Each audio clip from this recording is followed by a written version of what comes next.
වාහනයක් ගන්න පොඩි කාලේ ඉඳලා හීන දැක්කට ආවට ගියාට වාහනයක් ඩ්‍රයිව් කරන්න බෑ. ඒකට ඔබ ළඟ අනිවාර්යෙන්ම ඩ්‍රයිවිං ලයිසන් එක තියෙන්න ඕන. මේ ඩ්‍රයිවිං ලයිසන් එක ඔබ ළඟ තියෙනවා කියන්නේ ඔබ ලයිසන් ඩ්‍රයිවර් කෙනෙක්. ඒ කියන්නේ ඔබට ඕනම පාරක වාහනයක් ඩ්‍රයිව් කරන්න අයිතිය තියෙනවා. හයි ස්පීඩ් ගිහින් හරි ඒ වගේ වෙනත් හේතුවකට හරි ඔබ පොලිසියට අසු වුණොත් ඔවුන් මුලින්ම ඉල්ලන්නේ ඔබේ ඩ්‍රයිවිං ලයිසන් එක. එහෙම වෙලාවට ඔබ ළඟ ලයිසන් එක නැතිනම් තිබුණත් ඒක එක්ස්පයර් වෙලා නම් ඔබට එක එක ප්‍රශ්නවලට මුහුණ දෙන්න වෙනවා. ඒ නිසා ලයිසන් එක අනිවාර්යෙන් වැදගත්. මේක නැතුව ඔබට පොදු මාර්ගවල වාහනයක් පදවගෙන යන්න කිසිම අයිතියක් නැහැ. ලයිසන් එක ලබා ගන්න යම් වයස් සීමාවක් තියෙනවා. ඔබට වයස අවුරුදු 17 සම්පූර්ණ වෙලා තියෙනවා නම් අනිවාර්යෙන්ම ඩ්‍රයිවිං ලයිසන් එකට ඇප්ලයි කරන්න පුළුවන්. අද දවසේ ලෝකයෝ විත් සුබේ YouTube channel එක මගින් කතා කරන්නේ ලයිසන් එක ගන්න අවශ්‍ය වෙන්නේ මොනවද කියලා. ID එක හෝ පාස්පෝර්ට් එක. ලයිසන් එක ගන්න නම් ඔබේ ඔරිජිනල් ID එක අනිවාර්යෙන්ම ඕන. එහෙම නැත්නම් ඔබට පාස්පෝර්ට් එක යූස් කරන්නත් පුළුවන්. මේ දෙකම නැත්නම් ඒ ගැන පොලිසියට කම්ප්ලේන් කරලා කම්ප්ලේන් කොපි එකක් අරගෙන ලයිසන් එක ලබා ගන්න බෑ. අනිවාර්යෙන් ඔරිජිනල් ID එක හෝ පාස්පෝර්ට් එක ඔබ සතුව තියෙන්න ඕන. ඔරිජිනල් බර්ත් සර්ටිෆිකට් එක. ඔබ ළඟ තියෙන ඔරිජිනල් බර්ත් සර්ටිෆිකට් එකේ වම් පැත්තේ ඉහළ කෙළවරේ නොමිලේ නිකුත් කරන ලදී කියලා තියෙනවා නම් ඒක ඩ්‍රයිවිං ලයිසන් එක ලබා ගන්න වළංගු වෙන්නේ නැහැ. එතනදී ඔබේ ප්‍රදේශයේ AG ඔෆිස් එහෙම නැතිනම් ප්‍රාදේශීය ලේකම් කාර්යාලය එකට යම් මුදලක් ගෙවලා දම්පාට සීල් එකක් සහිත ඔබේ ඔරිජිනල් බර්ත් සර්ටිෆිකට් එක ලබා ගන්න පුළුවන්. මේක තමයි මෝටර් රථ දෙපාර්තමේන්තුවෙන් බාරගන්නේ. මෙඩිකල් රිපෝට් එක. ලයිසන් එක ලබා ගන්න අවශ්‍ය කරන තව දෙයක් තමයි ජාතික ප්‍රවාහන වෛද්‍ය ආයතනය මගින් නිකුත් කරන මෙඩිකල් රිපෝට් එක. මේක ලබා ගන්න කලින් සාමාන්‍යයෙන් ඔබේ ඇස් පෙනීම ගැන, හෘද ස්පන්දන මට්ටම ගැන සහ අතේ ඇඟිලිවල දන හිස්වල ක්‍රියාකාරීත්වය ගැන වැඩි අවධානයක් දෙන්න ඕන. මේ දේවල් ගැන මොනවා හරි ප්‍රශ්නයක් තියෙනවා නම් ડોක්ටර් කෙනෙක්ගේ පූර්ව නිගමනය යටතේ ඒකට පෙනී ඉන්නවා නම් ගොඩක් හොඳයි. එතකොට ඔබට කිසිම අපහසුතාවයක් නැතුව මෙඩිකල් රිපෝට් එක ලබා ගන්න පුළුවන්. මෙතනදී ඔබ තව දෙයක් මතක තියාගන්න ඕනේ. ඒ තමයි ඔබ ලයිසන් එකට ඇප්ලයි කරනකොට ID එකේ තියෙන ඇඩ්‍රස් එක නැතුව වෙනත් ඇඩ්‍රස් එකක් ඩ්‍රයිවිං ලයිසන් එකට ඇඩ් කරන්න බලාපොරොත්තුවෙන් ඉන්නවනම් ඒ ඇඩ්‍රස් එකේ ඔබ පදිංචි බව සනාථ කරලා ග්‍රාම සේවක සහතිකය ඉදිරිපත් කරන්න ඕනේ. ලයිසන් එක ගන්නේ කොහෙන්ද?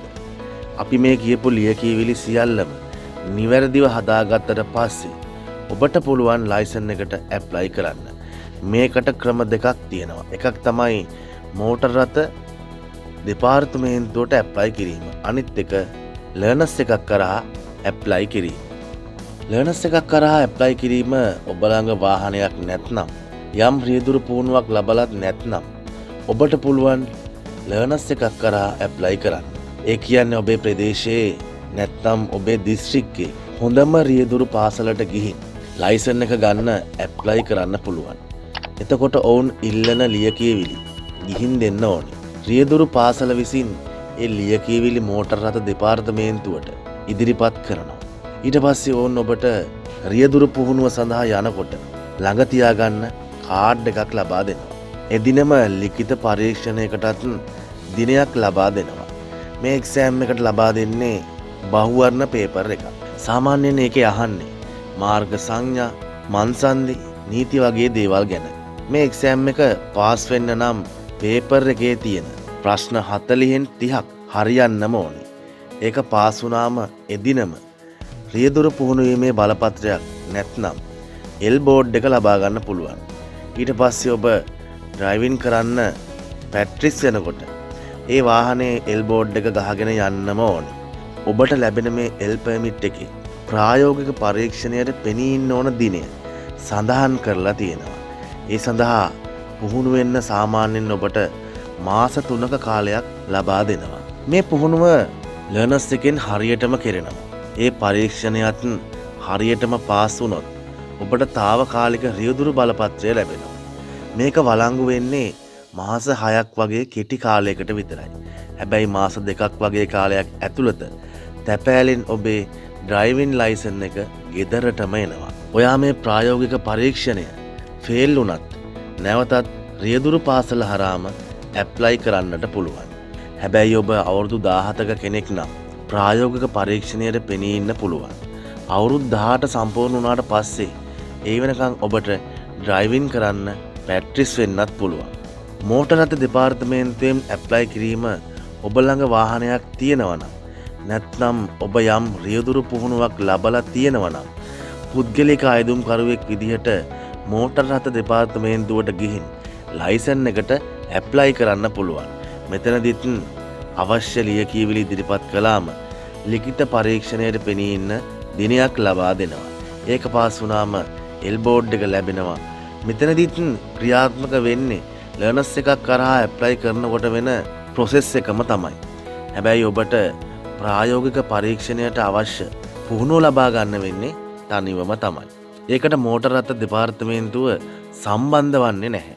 ඉතින් මේ විදියට තමයි වාහනයක් තියෙන නැත්නම් වාහනයක් ගන්න බලාපොරොත්තුවෙන් ඉන්න ඔබ ඩ්‍රයිවිං ලයිසන් එක ලබා ගන්න ඕනේ. වාහනයක් ඩ්‍රයිව් නොකලත් එහෙම හීනයක් තියෙන ඔබටත් පුළුවන් අවුරුදු 17න් ලයිසන් එක ගන්න. ඉතින් ඒකට මතක ඇතුව අපි අද කියපු ස්ටෙප්ස් අනිවාර්යෙන්ම කරන්නට ඕන. එහෙමනම් ඔබ සැමට වාසනාවන්ත දිවියක්. ජය වේවා.